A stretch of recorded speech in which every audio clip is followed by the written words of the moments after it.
Hai, Assalamualaikum. Kita jumpa lagi Oh, geng. Panas, geng, hari ni. Bulan puasa ni.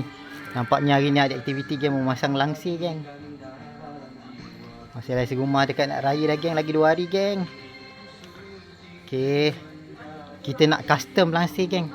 Ni aku beli, geng. Ni aku beli kat Shopee, geng. Langsir dia tak bercantum, geng. Satu-satu macam ni, beli. Kalau korang tengok. Satu-satu macam ni, geng, dekat wayar ni, dekat spring langsir ni, Rumah aku pakai spring je, kan, rumah kampung. Lepas tu, geng, aku custom kan, geng. Semua nak di custom, geng. Aku dah jahitkan cantum, geng, macam ni, Ni jahit. Jadinya hasil dia macam gini, geng.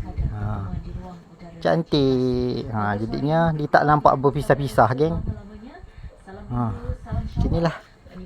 Okey lah, geng. Aku nak siapkan kerja, geng. Selamat Hari Raya, geng. Okey, custom langsir je, geng. Biasa custom motor.